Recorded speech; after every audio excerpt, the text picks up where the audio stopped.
The Savage Nation contains adult language, adult content, psychological nudity. Listener discretion is advised.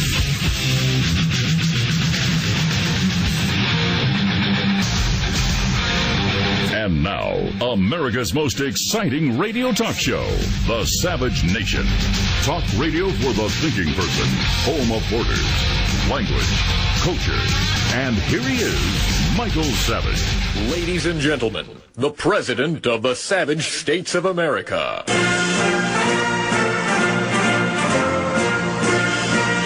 If only they were still the Savage States of America. You know, your grandfather's age. You know, when America defeated Hitler. You know, the Savage States of America. Well, we're not. We are not. We are the demoralized, invaded, and violated America. Sitting here like a beaten housewife, asking all of our enemies, internal and external, not to hit us again.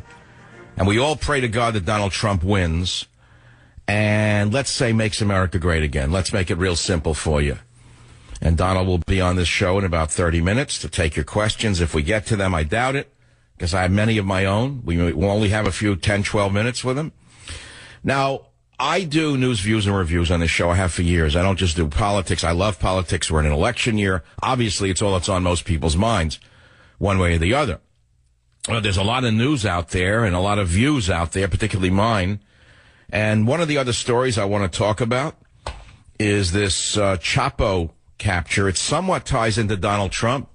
The most notorious drug cartel leader in the world is captured in Mexico by Mexican Marines in a shootout that you have to see. I linked it up on michaelsavage.com. It's, you know, you watch in the movies, or you watch a movie about the last American sniper, and so it's a movie. But this is video footage of a shootout, and you see the Mexican Marines, some in combat gear, some in sportswear. These guys, you know what it's like to be in a shootout? I don't. They do. Heavy-duty machine guns firing into a room. You don't know who's in there.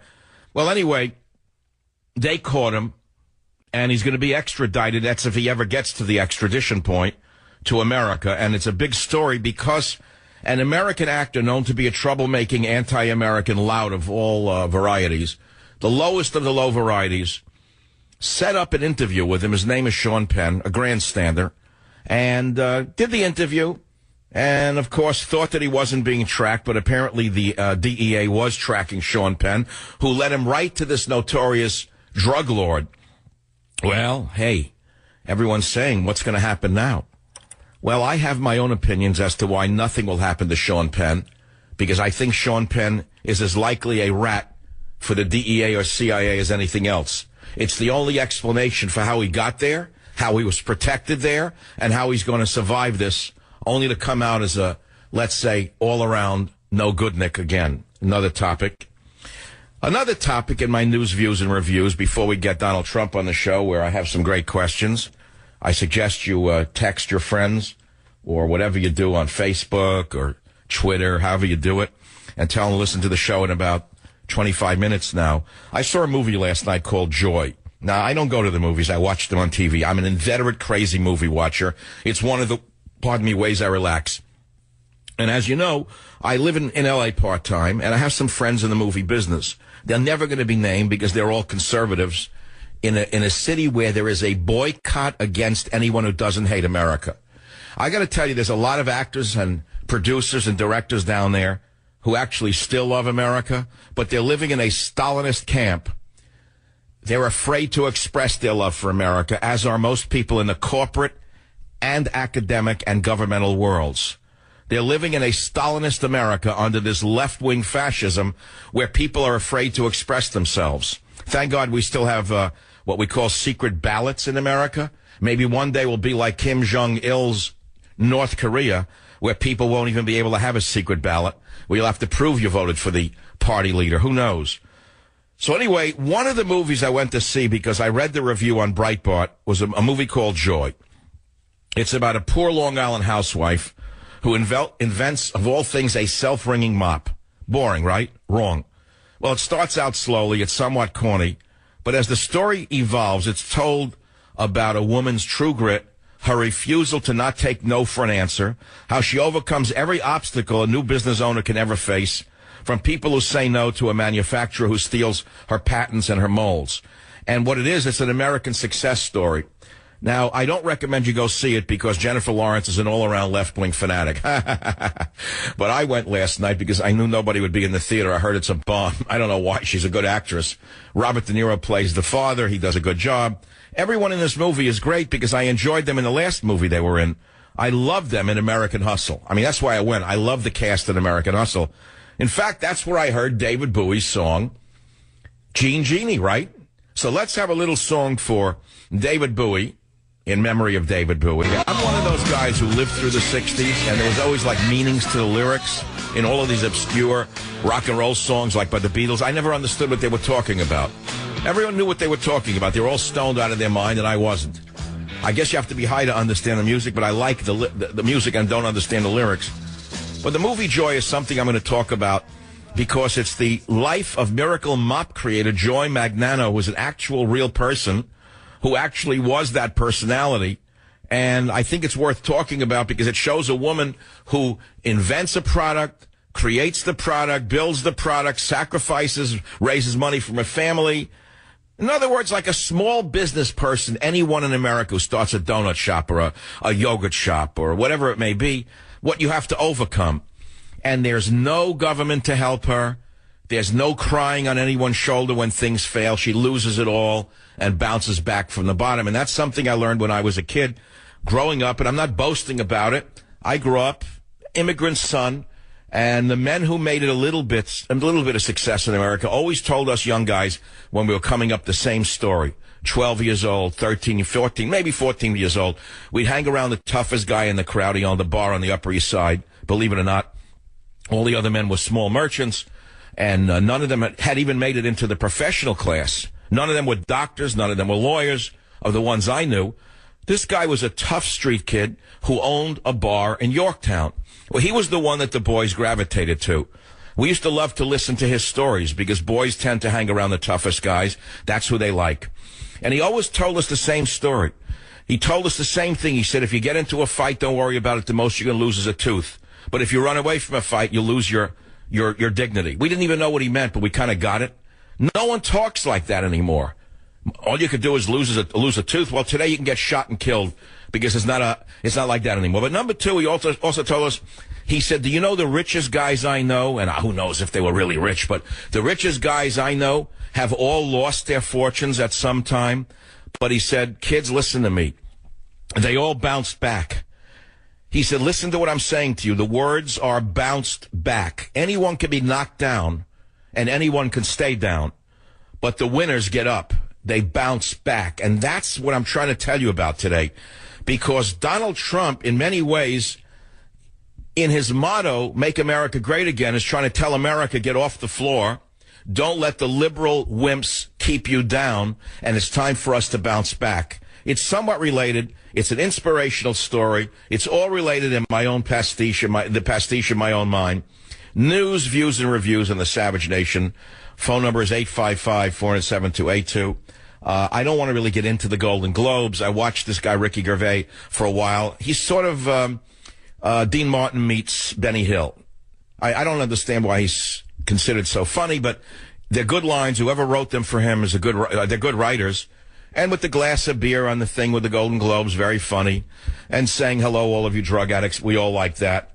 Play clip number 2, Robert. Here is the opening to the Golden Globes event last night from the host, Ricky Gervais. Shut up, you disgusting, pill-popping, sexual deviant scum. I want to do this monologue and then go into hiding, okay? Not even Sean Penn will find me.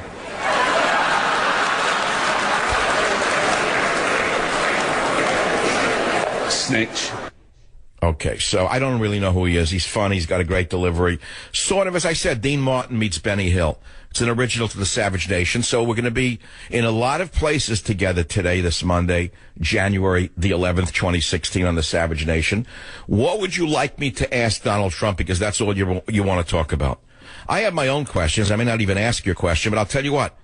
Line up outside the door of the Savage Nation. If you could ask Donald Trump a single question, what would it be? The phone number here is 855-400-7282. 855-400-7282. When I come back, I'll tell you what I'm going to ask him, and then we'll wait for his answers right here on the Savage Nation. Gene Genie lives on his back. The Gene Genie loves chimney stacks.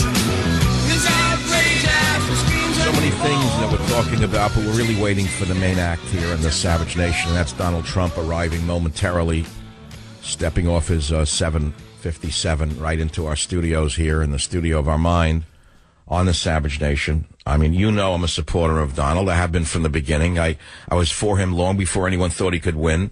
The others made believe that they didn't know him, they didn't like him, they weren't going to support him, they laughed at him. Then all of a sudden, as his poll numbers went up, all of the other so-called conservatives suddenly became Donald Trump supporters, when in fact they were polishing, let us say, Ted Cruz's boots or Rubio's ice cream truck for so many months. And the reason I like Trump is real simple.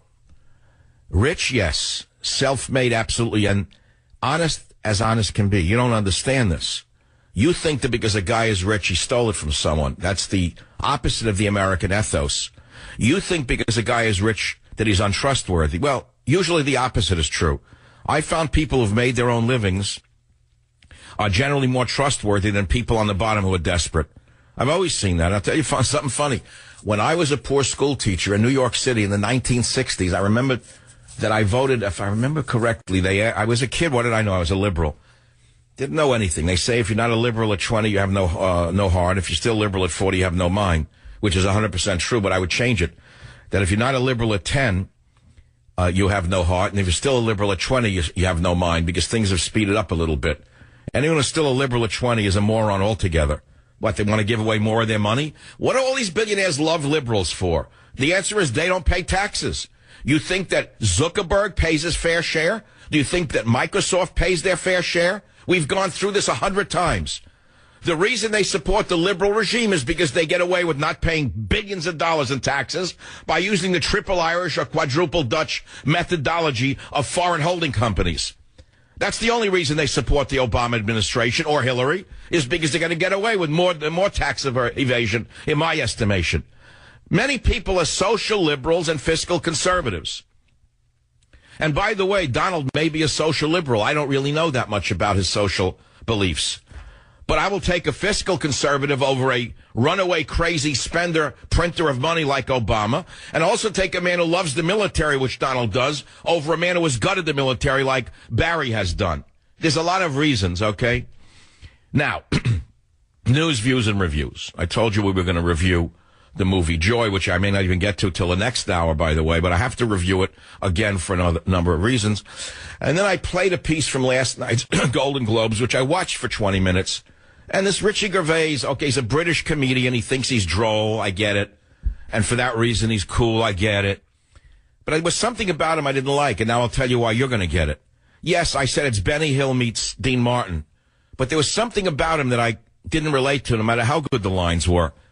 He says he's living with his partner of 32 years, a woman, thank God, named Jane Fallon. That's the good news. But he says they chose not to marry because there's no point in us having an actual ceremony before the eyes of God, because there is no God. Now you know why they love him in Hollywood. Wait, it gets even better. Or have children because, quote, they didn't fancy dedicating 16 years of our lives, and there are too many children, of course, close quote.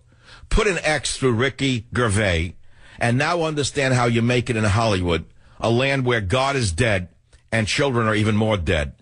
This is the Savage Nation. Let's take a couple of callers on what you want me to ask Donald Trump. I don't think we're going to get to these. I think I'm going to read you the questions. 1, ask Trump about Dem voter fraud. That's from FTL in Florida. JR, Detroit, how do you stand on man-made climate change? From KSFO in San Francisco, what's Trump's strategy on college tuition? From JR, Detroit, ask if Trump realizes how many people look to him as only hope. SBA Radio, how would you get America out of debt? JR, Detroit, would you go after Hillary criminally? It seems we only have WJR as an affiliate because I have 7 calls on a board of 11, but the call screener has to understand that there are other